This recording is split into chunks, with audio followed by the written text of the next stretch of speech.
Hey, hey, sisters. Are you aware of any self-sabotage cycles that you may have? Before I lost myself deep in the hormonal chaos of my own perimenopause, I used to have this cycle where I would mentally commit to myself on a Sunday night or at the beginning of a month or even New Year, where I would make all of these plans to go out, like all out on a fitness program and nutrition plan and work goals and life goals, all surrounding the amazing human I wanted to be. I would set my alarm for 4:30 a.m. and then go, go, go all day, ignoring the needs of my body to accomplish my goals. And without fail, by Thursday, I would be so burnt out that I would land myself deep in a bag of chocolate chips in the pantry, and following that up with a good stomach ache and the ensuing shame that kind of came with it. Rinse and repeat. For me, my hustle addiction ran deep as a key player in my self-sabotage cycle. And although I have since learned that the monthly shifting of our hormones can really play a role, and of course, understanding and honoring these can make a huge difference in our ability to be consistent towards our goals.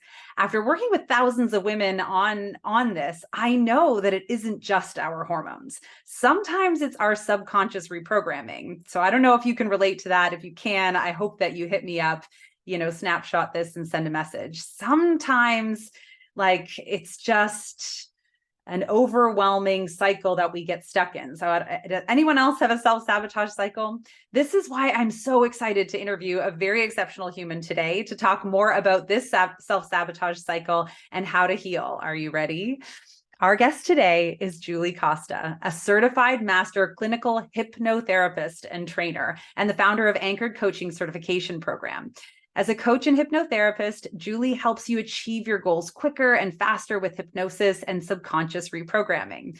As an NLP trainer, Julie teaches, trains, and certifies you in the transformative mindset tools that she uses with clients so that you can pair them with your incredible expertise and skills to help your clients achieve their goals quicker and faster. I mean, pretty cool, right? So welcome, Julie. I'm so excited to have this conversation with you today.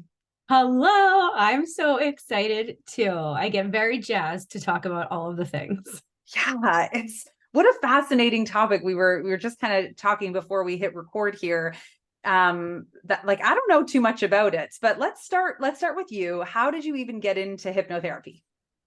Great question. So if you would have told me a couple years ago, this is the area, this is what I would be doing, I would say you are crazy. Because I also didn't know what it was not too long ago, a couple years ago. So I was business coaching. I've been business coaching for quite some time. And I think like many people or entrepreneurs or coaches, we can get caught up very easily in that trap of comparisonitis and seeing what other people are doing online. And that was definitely running the show in my head of oh my God, I'm seeing so-and-so do it. Why can't I get there? Why can't I grow my business to that extent? And I was very much trapped in the comparisonitis and not being good enough. And I ran myself to the ground. I mean, I got severely burnt out. So I was resonating a lot with some of your story. I got severely burnt out, depressed, high levels of anxiety, overwhelm, and something needed to shift. And it wasn't what I was used to, which was investing in another business coach or another business strategy to help me in my business. I happened to stumble upon this personal, it appeared to me to be a personal development program. And I was like, this actually sounds exactly what I need right now. But I did invest in a mastermind prior that was just about to start. So I was like, okay, I can't do it right now, but when the time comes, I'm going to look into it next year. But lo and behold, in that mastermind, you got, appointed, I guess you could say, you got a one-on-one coach, an accountability coach. And that one-on-one coach was the founder of that program that Whoa, that feels like kismet. That's crazy. crazy, right? Yeah. I love when that Crazy. happens. So I got to know her obviously a lot more. And then it wasn't too long after where I joined the program, but it was a certification program. So I was going into more so work on personal development and learning more about subconscious reprogramming, while at the same time I was also getting certified in hypnotherapy, NLP, neuro-linguistic programming, tapping. And so throughout that time, I had a lot of personal shifts, a lot of professional shifts. And then it kind of just went, okay, I'm going to move into this next next level, which is like master practitioner training. And I started taking my business coaching clients and like using all the tools on them. And then I remember after master practitioner training, because at this point I'd kind of like stepped more into the role of hypnotherapist, because that's the modality that like really just changed the game for me. Yeah. I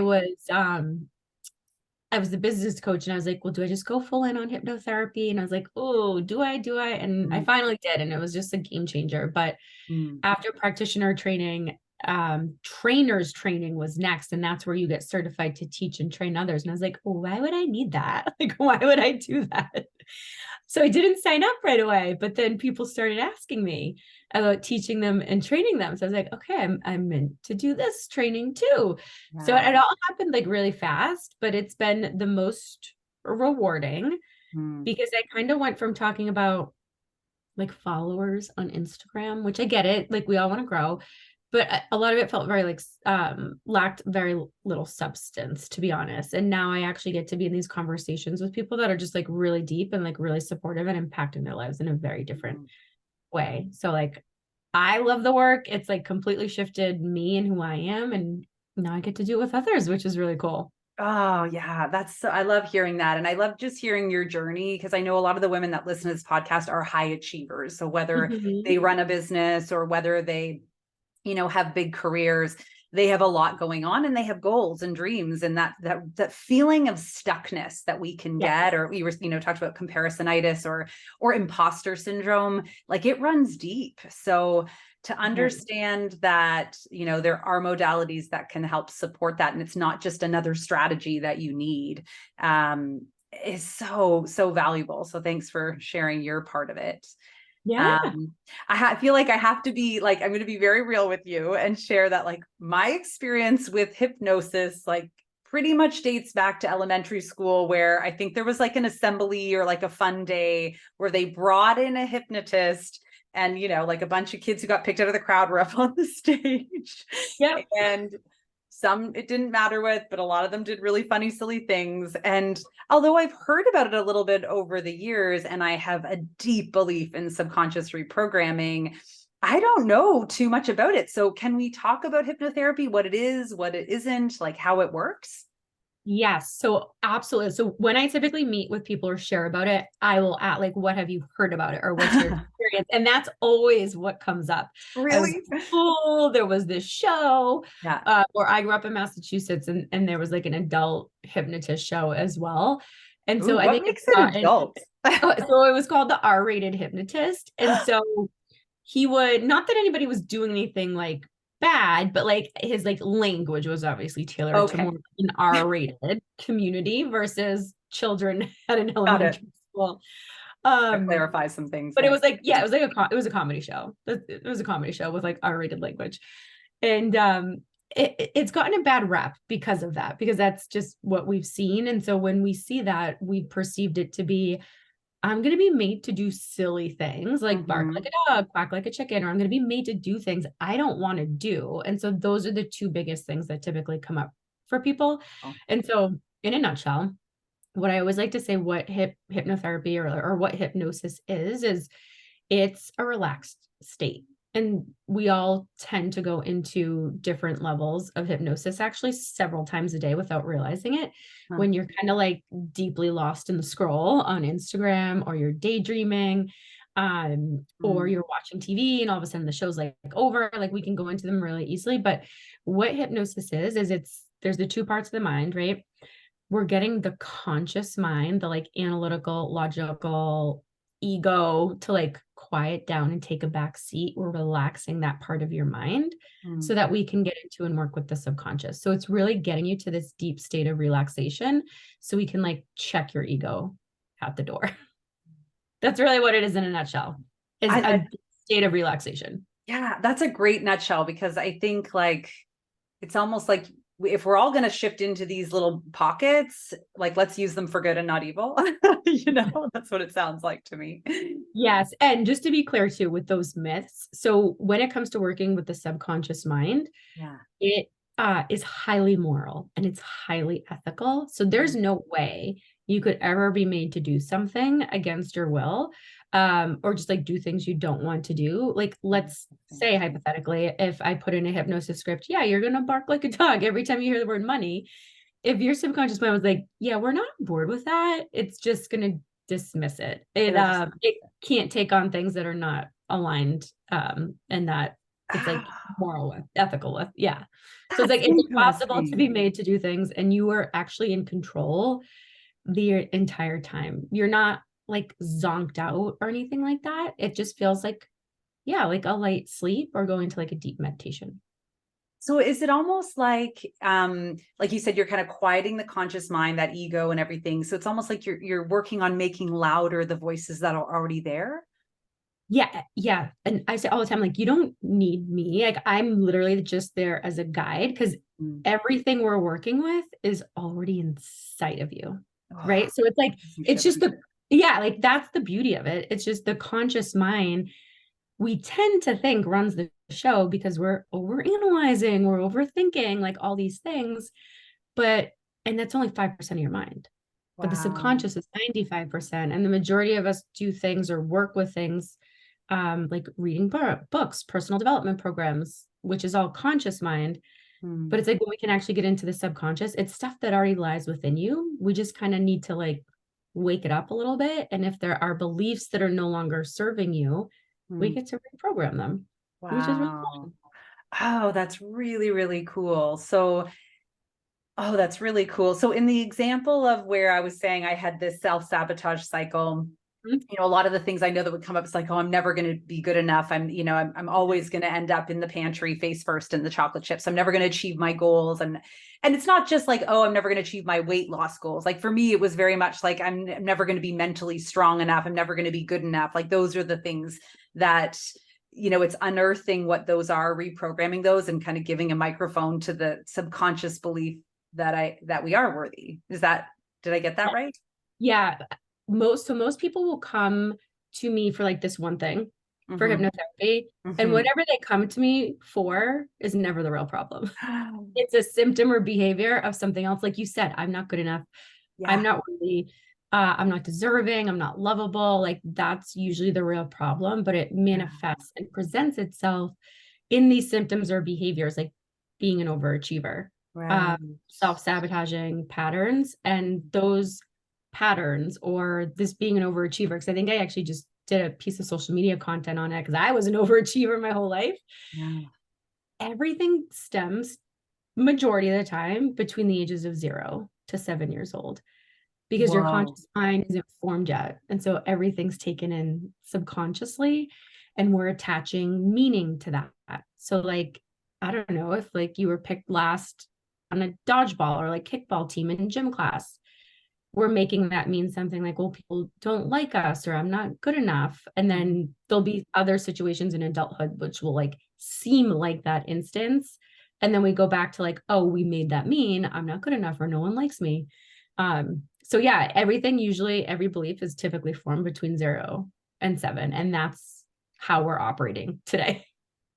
And that's wild. And I get shivers when you said that, because it's like, I find as well in the work that I do with women, it's like we often really fixate on small problems because we're not either ready or capable of handling the things actually behind it. And when you start to dig down in there, you're like, oh, this isn't the issue at all. This is the issue. It's fascinating. So, wow. So when you start to, I hope I don't jump ahead here, but when you start to work with someone, is that the conversation that you have ahead of time before you move in, like to try to unearth what the larger things are? Yeah, so I'll typically work with people in 6-session packages. Okay. I don't do one-offs just because it doesn't allow us the space. I truly believe in digging in to get context. I need to have a little bit more of a background of Yeah. your life events and your life experiences, because it connects the dots. And Yeah. then the client starts to have these like aha moments of like how their childhood and things have like shaped into like what they're experiencing today.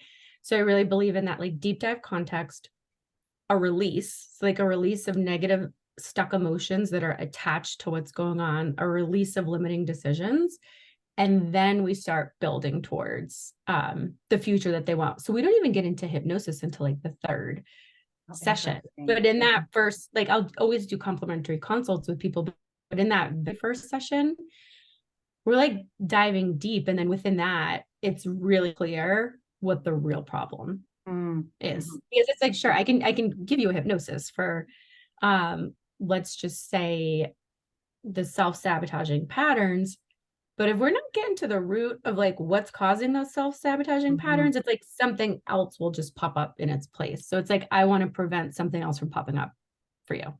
So cool. Do you find that's so fascinating? Do you find that there are are there more common patterns in women than men? Are there more commonalities in women of a certain age? So I guess more of what I'm asking, if we're trying to tailor this conversation to women in perimenopause, in this midlife phase, are there more common things and themes that you see?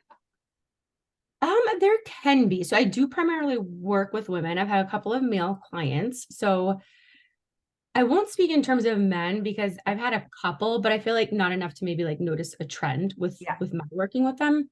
So in typically working with women, the main things, worthiness is typically the biggest thing that I work on. But they don't know that when they come to me, but that's what we actually unpack together. Yeah. And then with women in premenopause, there's a lot of like physical symptoms that are presenting themselves, right? With like brain fog, anxiety, like poor sleep disturbances, stuff like that, weight gain, specifically. And those can all be tied back to a lot of the same, like the worthiness that I'm not good enough. Yeah, I can definitely understand, because I know, hormonally, the one of the biggest causes of the hormonal imbalance or the suffering that we experience, these symptoms you're talking about in perimenopause, is stress. And it's stress a lot of the times that come from something deeper, right? That subconscious piece. And yes, it might be the reason we end up making choices that add to that issue, but it's uncovering that, that deeper piece that's so powerful. Let's talk about that worth piece for a little bit, because why do you think that is? Why do you think that is for women? There's a lot of different events and experiences I've heard from various people. One I can share, like one client, this actually just came up last week. She was the baby of her siblings. And so they were, I don't say much older, but there's a pretty good age gap between them. And so a lot of the time she kept hearing things like, well, she couldn't play with their toys, or she couldn't hang out with her brother and his friends, or her sister and her friends. So there was always this feeling of not being good enough or not being worthy of like the siblings' attention. And then stuff was going on with the mom. And it never clicks that that's what's happening. Right. And so then it gets kind of like stored away and then presents itself in like later adult situations in life. But that's just like one example of like what came up for her last week. So just like not feeling worthy of even things with like her siblings and like things with her parents. And then that was also coming up in friendships now as an adult. Wow, that's so interesting. Yeah, I agree. I think that worthiness, it runs really deep in women, doesn't it? And there was so many different events and experiences can contribute to that, depending on who is around you when you're growing up, from family, caretakers, teachers. Like it could be like anyone and anything. Yeah. So it's almost like that theme is there, but the cause of the theme or the pieces that reinforce the theme are going to be different, and then how it presents is going to be different. Oh, that's so interesting.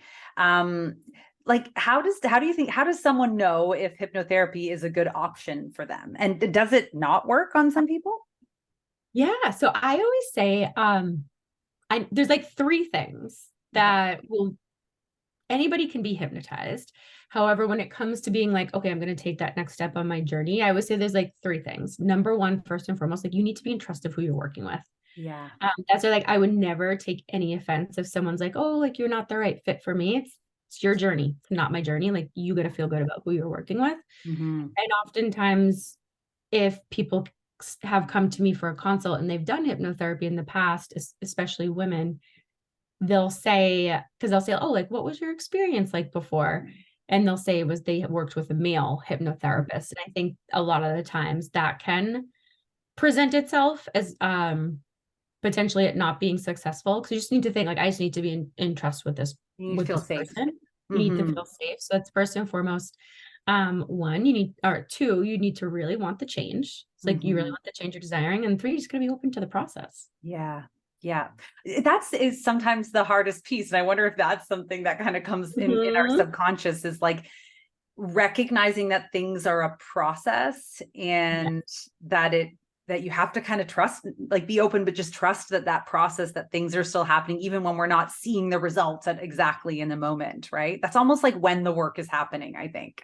Yes. And so I try to be super communicative with my clients and transparent in terms of like, okay, we're doing this because XYZ. Great. Yeah. And then we're moving into this next session to do this because of XYZ. So Yeah. even from the consult, they have a really good understanding of my process and what it's going to do for them. Because I think sometimes when we go into things that are unknown, I mean, of course we're going to be apprehensive about that because it's the unknown. So I think the more that I can share, that helps them. And in terms of, I think the first question was like, people, like, how do they know if it's that next step? Usually I'm not the first choice or like the first consideration or option, right? We do all the normal things we typically do. And I find most people get to a point where they're kind of like fed up and they're like, they've done all the things.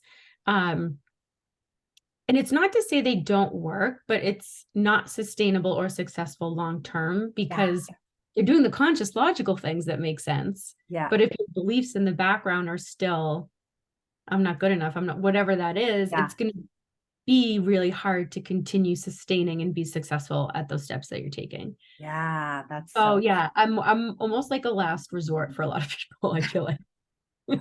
Well, but you're right. Like it makes sense because we're led so much by that conscious piece. It's like, let's start there. And then when you start to realize, like you said, I think that's the biggest thing that I always realize too. It's like, we can consciously push ourselves. Like I could make it from Monday to Thursday, but by Thursday, it's like that's when those beliefs, that's when that deeper meaning and deeper truth kind of needs to kick in to carry us for the rest of the marathon, I think.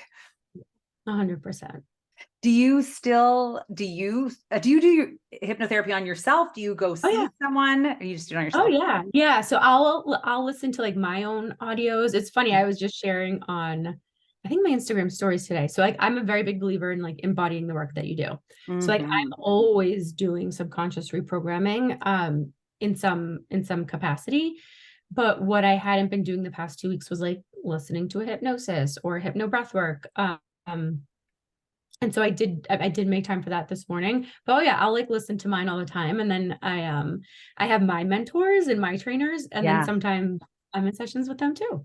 Oh, that's so cool. Is it like for you, especially at this level, is it like a practice like that you do every single day? Or you work on trying to do every single day? Or is there a cadence that well, actually, maybe here's a better start. How does it, like, what would someone expect when they decide to do hypnotherapy, like with you, like in terms of before, during, and after? I know you talked about 6 sessions. That's a really good question. So I try not to make it so it's like too much on your plate, because I'm like super realistic about people's schedules. So we'll have 6 sessions. Again, we probably don't get to hypnosis until like the 3rd. So between the 3rd and the 6th session, the only part of the sessions I record, because they're all via Zoom, is if we're in a hypno breath work. If we're in a hypnosis session, I'll record that so you get the copy of the audio. And so then your task to listen to that a certain amount of times before we meet again. I don't do every day because I don't think that's realistic for more people. I like to say at least twice a week. Because with subconscious reprogramming, like anything, if you go to the gym, you need repetition, right? So like you need repetition with subconscious reprogramming. 2 times a week, at least. That's sort of that's what you need. Yeah. So try to make it as easy as possible. So they'll get that, they'll get a couple other audios, but they get tools now to support them in their toolbox. So they'll have them passed when we're working together. Because my goal is you don't need me for a long time. But I like to keep it like, listen to it 2 times before our next session. And that's that's kind of what I do for myself right now. I might listen 2 to 3 times a A week. week. Yeah. Okay. And do you feel like at this stage, are you sort of in maintenance mode, or are you like, is it something where we're constantly working on, like, if we do nothing, do we slide back or do we stay where we are subconsciously? That's a good question. No, I don't think we slide back, Okay. but I like to think of, okay, like what am I focused on right now? And Mm-hmm. then if it's a specific area of focus, I'm going to focus on that for like at Got least it. 2 months. Or I might wake up and just be like, okay, I just need like something to like ground me, like some stress-free stuff right now. But I mean, I'll be super transparent. I mean, we're always all working Yeah. on something, right? I And so know. right now, what's pretty prevalent for me is my boyfriend has a 14-year-old son.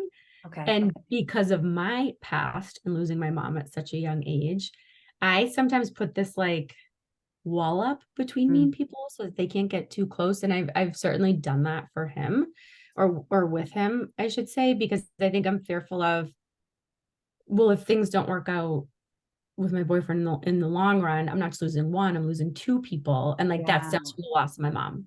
Yeah. Yeah. Like this whole like loss and abandonment thing. So I'm actually working on being more open and being more loving in that area. And it's not to say I'm not loving, but just to be mindful of like a Yeah. child and like what they're going through, you know? Yeah. Yeah. No, I love that. Thank you for being so transparent there. That's a great example. Do you ever have people come to you that are like, I don't know what's wrong. I just don't feel great. Yeah, some people. And so my goal, because with hypnosis and with subconscious reprogramming, we want to get really specific Right. because that's not, it's gonna be such a disservice to you if I was just Mhm. like, sure, like let's work together. And then we have no idea like what we're actually working towards. Yeah. Uh, so I want you to know what you're working towards. And so those are all questions like I'll ask because Yeah. your success and your definition of that could be very different than my definition of Ah, success for you. So that's why I need to know what yours is, because yeah. that's where I want to get you. Mine means nothing in the long run. Yeah. So yeah, it's just a lot of clarifying questions. Yeah. And so that's the first three sessions are really focused in and around that. Like you said, understanding, their, the struggle, the challenge, what their, their version of success is, so that you can, when you go into hypnosis, you can start to, yeah, reprogram those pieces, I guess. And And then is we it, learn a lot oh, of like emotions yeah, too, because there might be a lot of like stuck emotions. yeah. And the second session is like super powerful because we actually go back on your subconscious timeline and release a lot of the emotional charge behind, let's say, like anger, Mm, sadness, fear. And it's not to say you'll never feel those emotions, you're human, mhm. but you release the emotional charge. So when you feel them again, it's a neutral energy. Yeah. And that allows you to take different actions than what you've Yeah. been doing. And like that session in itself is like, that's where a lot of shifts start. Right. Sorry. Is hypnotherapy, and like, excuse my naive brain here, but is hypnotherapy like a modality like psychotherapy, for example, where it's just a different way of getting in there, is what you're saying? Or are there times where as a hypnotherapist you're like, okay, I think there's going to be someone else like better suited for what has come up here or what you're struggling with? Yeah, so they're both very different, and I don't want to speak on behalf of like psychotherapy, Sure. 'cause it's definitely not my zone of Yeah. genius. Yeah. But when it comes to a lot of even like talk therapy, Mhm. like I always say to people, like if you can like pair talk therapy with subconscious reprogramming or hypnotherapy, it's like a game changer because you do need to get the thoughts in your head, like you need to speak them out. Like Yeah. that's so important. Yeah. And then you also need to address the beliefs because what's not happening a lot, specifically in just like talk therapy, is the addressing the beliefs component. It's Yeah. just the talking, talking, talking. So a lot of times I'll work with therapists, I'll work with psychotherapists, depending on what a client is going through. Yeah. But Mhm. the more that we can partner as their team, like that's going to be what really supports someone. Yeah. And the only way I actually won't work with a client is so like someone diagnosed with psychosis, Okay. hypnosis is actually like it's not recommended for them. Oh, interesting. Yeah. So that's why like being referred to, like whoever they're Yeah. working. Pathing. Yeah. I was just trying Yeah, to very grasp the important. concept of the modality and another random question here. I'm sorry, but they keep coming up. I love them. Do you, or is it always a one-to-one thing with hypnotherapy, or is there like hypnotherapist to couples ever, or Oh hypnotherapy, yeah. Yeah. So what's very cool about the work I'm trained in, this is just not the area that like I'm going into, but there's something called like a family therapy model where you can work with couples. There was one woman who I went through my training. She was going to be working with couples and families. Oh, You can wow. also take kind of the same setup and tailor it to like a corporate setting. When you think of getting, like if we were talking about like a couple, um, well, like think about in a relationship and you hear someone being like, well, you just don't see what the problem is. Like you just don't see what the problem is. And they're Yeah. telling you how they process, like the best way they communicate. They're using the word like see, which is more like a visual Yeah. type of communication. But then the other partner's like, you're just not like hearing me. Like you're not hearing me at Oh, all. They're more of like an auditory. yeah. So like, you can start doing things by like getting them on the same page with their internal I'm sorry, their system preferences or of Right. how they like to communicate, because like that's a huge piece there. And then like eliciting their values, like their beliefs, their different strategies for things. Because a lot of Mhm. times when we're like not getting along with someone, it's like our strategies, the way in which we feel love, the way in which we give love, the way we communicate. But yeah, you can do it couples. And then obviously, like once you go through that whole process, you can start bringing in hypnosis for more of like the visioning and reprogramming component of like what they want maybe their relationship to look like in the future. Yeah.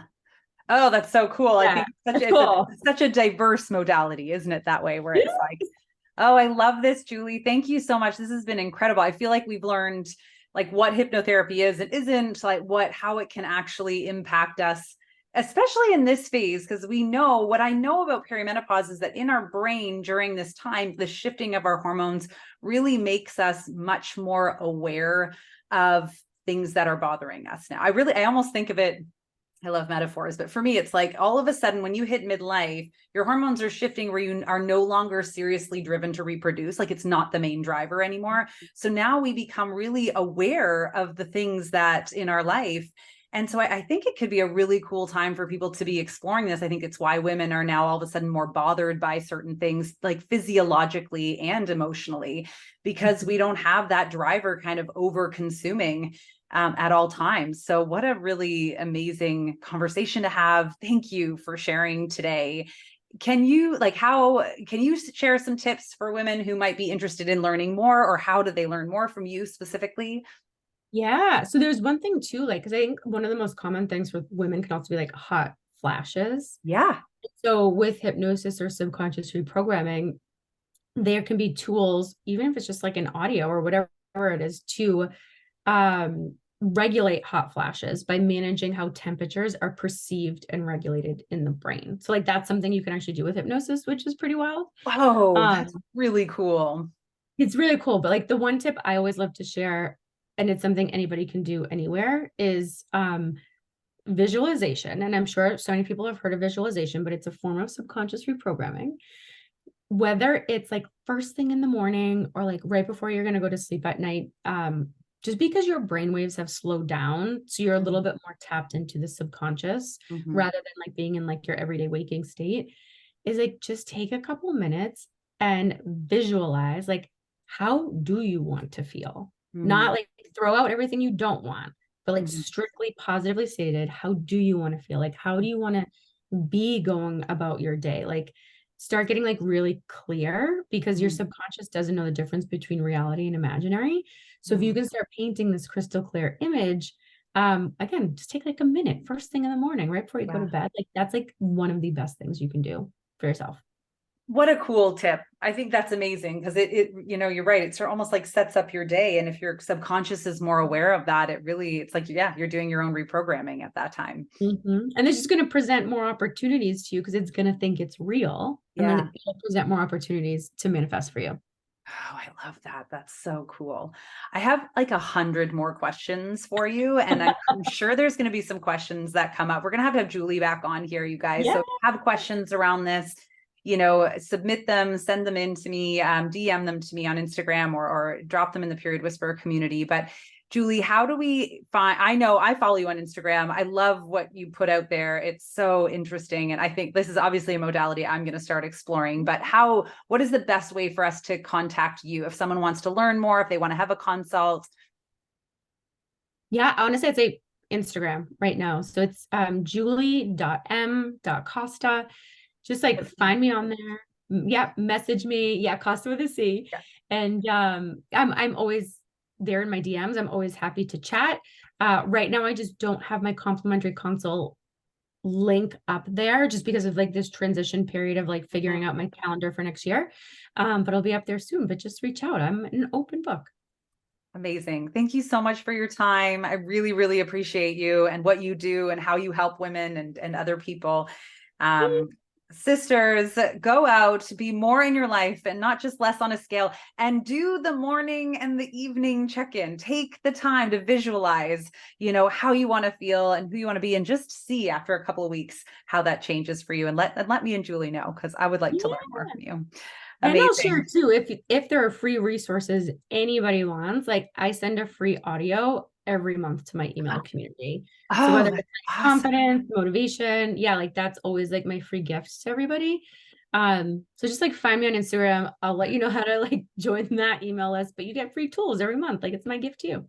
I'll put all of this. I'll put the Instagram, I'll put the link for that for you to get on your newsletter, and everything we need to know about Julie in the comment section of here. So just swipe up and grab that. And thanks again, Julie. And we'll catch you guys next time.